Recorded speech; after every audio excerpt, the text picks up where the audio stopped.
Quentin Tarantino is here. He is the writer and director of films known for their attitude, crackling dialogue, and violence. God damn, Jimmy. This is some serious gourmet shit. What is the secret to Tarantino dialogue? Look, dialogue is the easiest thing in the world for me. I think my dialogue's pretty good, and because it comes so easy that it's almost, I almost feel like it's not really mine, almost. I just get them talking to each other, and they're off. The characters are writing it. I'm like a stenographer. I'm like a court reporter. Quentin starts it off. Quentin knows the direction it's supposed to go, but then the characters take it over. But here's the question. What is it you have that most people don't, without flattering yourself, though? I mean, there's something you have. I guess that's God-given talent. The sense of hearing conversation and understanding the nuances of the way people react to each other. Taking genre characters and genre situations, all right, and giving them a real-life spin, have them sound like real people, like, you know, me and my friends and just other people, and make references that other people make that movie characters don't necessarily make, all right? And talk about shit other than the plot, all right? You know, most of us don't talk about the plot in our lives. We talk all around things, and we talk about bullshit, and we talk about things that interest us. Whoa, whoa. Here I come. Oh, here I come. Oh. Or like, you know, when people say, oh, you talk about pop culture all the time. Well, it's a shared language. Right. That we all have. Yeah, well, they're not just gangster guys talking a bunch of gangster. Yeah, sure, Louis, bring him in the back. You know, it's not that stuff. You know, it's like they're like, hey, my wife is coming home, and you can't bring him in the back because she's gonna divorce me. Right. In the course of that, 1, it's funny. 2, it can be entertaining. 3, it's like kind of likable in a strange way. All right, it makes them seem human. All right, and it's also authentic. Ooh, that's a bingo. In particular, like him and Sam Jackson, it's like they sing my dialogue. It's hard not to write for these guys. They say my dialogue so well. There's an aspect to my dialogue. I don't want to call it poetry, but there is a relation to poetry. It's about rhythm and cadence, and there's a singing aspect. My material isn't for every actor. Right. You know, it's like you really have to know how to say the dialogue. You have to understand it. You have to get its rhythms. You have to see the sense of humor inside of it. Not everybody has a mouth that's made to say my dialogue. Do they have to stick to the script, or do some of these guys try to ad-lib? No. They're actors aren't there to riff. They're there to say my dialogue. So he was, again, a tyrant. You know, he was at this, do not fuck my film up. Tyrant in the sense that, does he insist on every word being just the way he wrote it? But that's what you want. Do you? You want a director who, even if you're going off the cliff, you know that you're going off the fucking cliff. But don't you want the freedom to also kind of add your twist? Not with him. You are different in terms of filmmakers. Well, we'll look, just for instance, one of the most talented filmmakers of, my generation is David Fincher. Right. All right. But he's not in the same category as me because I'm a writer-director, and that makes it different. That makes it a different thing. He's a writer. He writes his own, it's a different thing.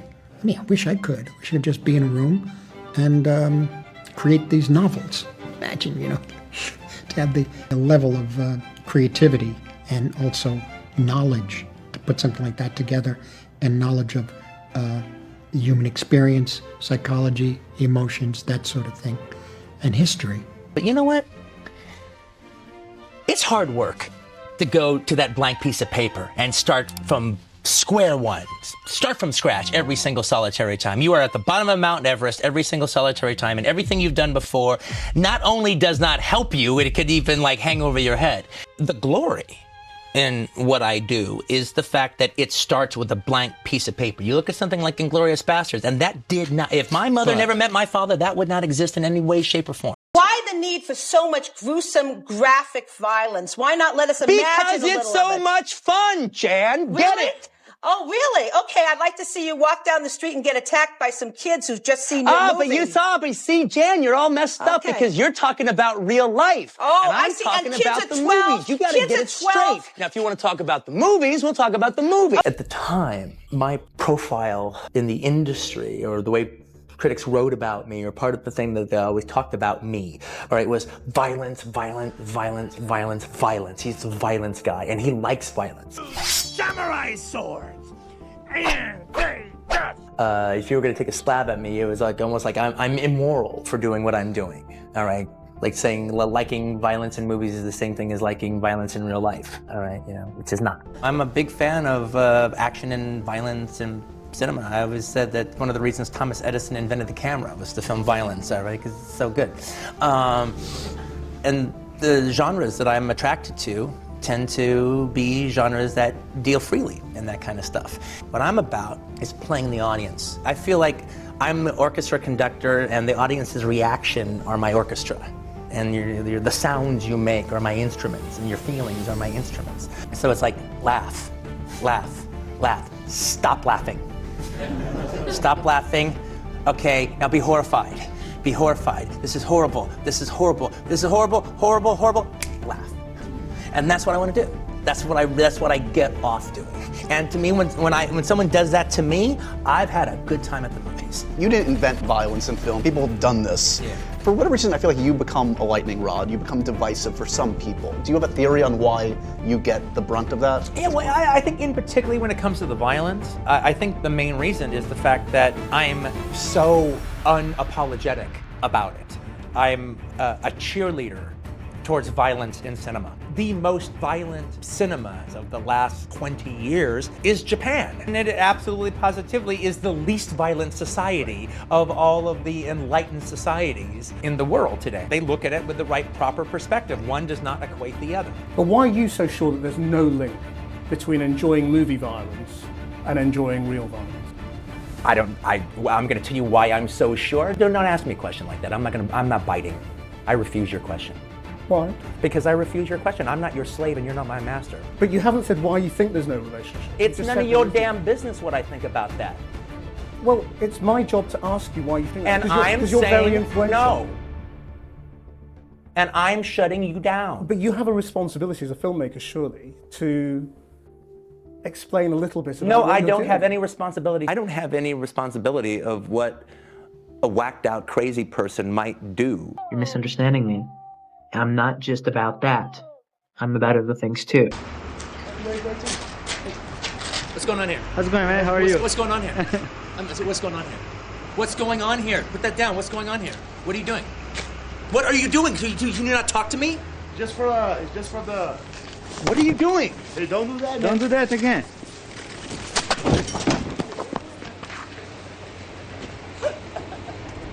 There is this said about you is that Quentin somehow loves black culture.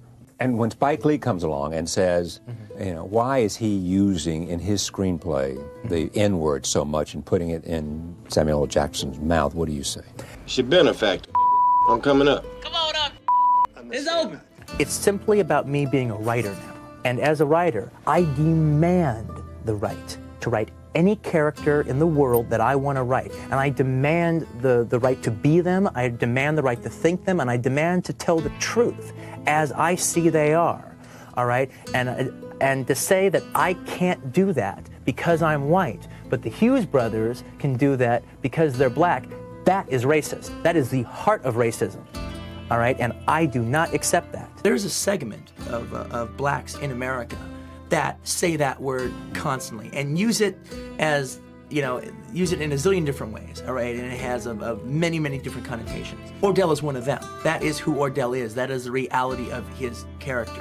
I don't understand why they can't look at his work and realize that every character he's ever given me has pretty much been the smartest character in the film, that has the most dignity and respect and kind of runs things and is not a fool of any sort and understands a whole lot about what's going on in life and in the world. And for him to write characters like that for me would be impossible for a racist to do. Even for Leo, it was tough. Lay your palm flat on that tabletop. Because Leo had to say a whole lot. And Leo, his best friend is Q-Tip. But Leo had a problem. He was like, he was saying the words, man, pal, I can't. And Samuel Jackson, hey, hey, you say that shit. This is just another Tuesday with these these. I was like, oh shit. Hey, this is just another Tuesday. I don't give a I wanted to ask, what was in the suitcase? Is that what I think it is? Mm-hmm. It's beautiful. Like, damn it, what is it? Whatever you think is in the briefcase. Because I didn't tell you because I didn't want you to know. I wanted you to tell me.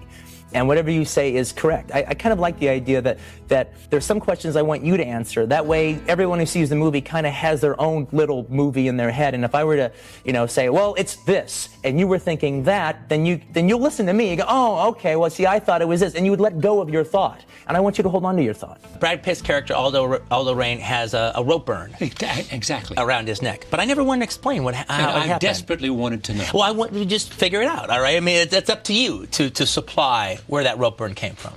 Something that is hard to not notice when you watch these films, which is there are a lot of shots of feet, especially your feet. A lot of There's shots. A lot of footsie work in this a film. lot of it's a very footsie work. film. Yeah, there's this rumor that maybe Quentin Tarantino has a foot fetish. I think he staunchly denies it, but you should definitely address it with him. He claims that every foot shot was essential to the telling of the story.